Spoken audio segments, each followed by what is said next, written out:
واهلا وسهلا اعزائي المشاهدين في اسئله السرعه مع عائله اليوسف مع الاخت رويده اللي راح نسالها 5 اسئله في 20 ثانيه، والاخت ريم نفس الاسئله في 25 ثانيه. اذا ادعوك الى المغادره وبعدها ادعوك الى الحضور. تفضلي اخت رويده، بعد شويه وجهك على الكاميرا. اذا 5 اسئله في 20 ثانيه. إذا أكو سؤال ما عرفتي قولي لي باس حتى أرجع أعيد لك إياه، ماشي؟ السؤال الأول: ما قولك أو ردة فعلك إذا طلب منك أن ترقصي في حفل عائلي؟ أرقص عادي. تسمية لشيء ليس له وجود. بسرعة. الهواء. بالعامية بمعنى بنت رقيقة باللهجة العامية. ناسكة. وزارة تهتم بالأمن. الدفاع. مهنة تبدأ بحرف الألف. أستاذ. أستاذ. شكرا. يا أبو أستاذ مو؟ إذا خلينا نشوف النقاط اللي حصلتيها ايش قد. أخت رويدة سألناك 5 أسئلة. نعم. وأريد نشوف النقاط اللي حصلتيها. السؤال الأول كان: ما قولك أو ردة فعلك إذا طلب منك أن ترقصي في حفل عائلي؟ قلتي أرقص. أرقص عادي وأرقص عادي، 25 نقطة. جيد. السؤال الثاني: تسمية لشيء ليس له وجود. قلتي الهواء. يعني موجود بس ما نشوفه او ما نحس به قصدي. لا انا مالي علاقه، انت تفسرين. السؤال واضح. تسميه لشيء ليس له وجود. الهواء ما له وجود؟ اسطوري، خرافي، افتراضي. راح بالي انه ما ينشاف. لا شو ما ينشاف؟ ليس له وجود، مو صحيح. غير محسوس او غير موجود. لازم يكون اكو لا. اجابه غبيه بالنص. لا هو احيانا هو لاسئله السرعه هي تسوي ارباك. تسوي ارباك، فهسه ركزي. السؤال الثالث: بالعاميه بمعنى بنت رقيقه. ايش قلتي؟ ناسكه. صح، ناسكه صح. هذه بنيه ناسكه. خلينا نشوف. شفتي؟ ثلاثي طبعا ناسكه. والسؤال الرابع كان: وزارة تهتم بالأمن. ايش قلتي؟ الدفاع. وزارة الدفاع ووزارة الدفاع صح أيضا. 31 نقطة، 86 إلك. والسؤال الأخير 5: مهنة تبدأ بحرف الألف. قلتي؟ أستاذ. يعني أستاذ. والأستاذ ليست مهنة وإنما وظيفة الأستاذ. مهنة يعني حداد، نجار مثلا. بس تبدي بالألف، يعني كأن يكون إسكافي. صح. صحيح؟ صح. مو صحيح؟ صح. إذا 91 نقطة. تفضلي أخت رويدة. زين، يعني مطلوب من الأخت ريم 109. 109. خلينا نشوف الأخت ريم راح تدبرها وتجيب 109. الأخت ريم طنطرارام. استعراض. خلينا نشوف ريم.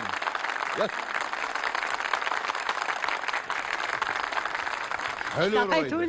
حلو رويدة. ايش اني لو هم المشاهدين كنا اشتاقنا لك.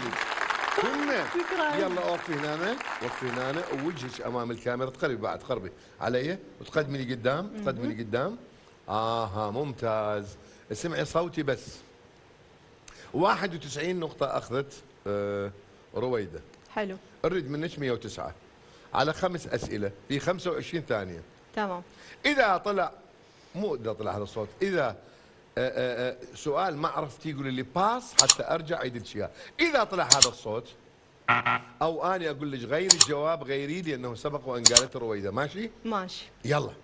السؤال الأول: ما قولك أو ردة فعلك إذا طلب منك أن ترقصي في حفل عائلي؟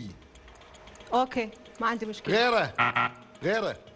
أهلي ما يقبلون. تسمية لشيء ليس له وجود. يلا. باص. بالعامية بمعنى بنت رقيقة. ترفه. وزارة تهتم بالأمن. وزارة الدفاع. غيره. وزارة الداخلية. مهنة تبدأ بحرف الألف. لا، لأنه تتأخرين. خلص الوقت؟ طبعا. قلت لك السؤال اللي ما تعرفي قولي لي باس على طول حتى ارجع اعيد اياه بالوقت المتبقي. خلصت الوقت بالصفنات خلينا نشوف النقاط اللي حطيت فيها. اذا رويده 91 نقطه جابت، وكان يعني مو كان المفروض ان تجيبين 109 حتى توصلين الى 200 نقطه. على الخمس اسئله اللي هي ما قولك او رده فعلك اذا طلب منك ان ترقصي في حفل عائلي؟ قالت ارقص عادي، حفل عائلي. 25 نقطة. انت ايضا قلتي اوكي، قلت ايش غيري؟ قلتي اهلي ما يقبلون، اهلي ما يقبلون. 30 واعلى من ارقص عادي. يا هاي سلام. الجملة عند كل بنت عراقية. ايه. السؤال الثاني تسمية لشيء ليس له وجود. قالت هواء. شلون ماكو وجود؟ غير موتنا. 0. وانت ما جاوبتي مع الاسف، وانتهى الوقت. والسؤال الثالث طبعا اسطوري خرافي خيالي افتراضي. والسؤال الثالث بالعامية بمعنى بنت رقيقة. قالت ناسكة، يعني نتشي رقيقة ورشيقة. انت قلتي ترفة. طبعا ترفة صح. والسؤال الرابع وزارة تهتم بالأمن. قالت الدفاع. 31 نقطة. أنت قلت الدفاع، قلت ايش غيري؟ قلت الداخلية، والداخلية صح. برافو. 32 نقطة. لا يعني 182. يعني باقيكم 18 نقطة، وأنت ضيعتيها للفرصة بالصفنات. بالصفنات. يعني أنت لو مجاوبة مع الأسف 0، لأنه هي السؤال شنو كان؟ مهنة تبدأ بحرف الألف. ألف أستاذ. الأستاذ وظيفة وليست مهنة. احنا بإمكاننا نقول الإسكافي، الأوتجي. الله. تفضلوا يمي.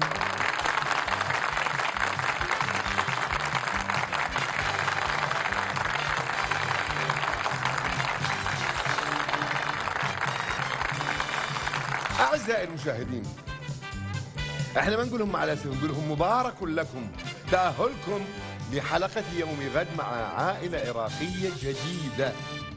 إذا أعزائي المشاهدين، تابعونا يوم غد وتابعونا دائما وأبدا، لأننا سنكون معكم دائما وأبدا إن شاء الله. تحياتي لكم، أنا جواد الشكرشي وكادر العمل جميعا. تصبحون على خير ونوما هانئا، وإلى اللقاء في امان الله. مع السلامة. تيما قررت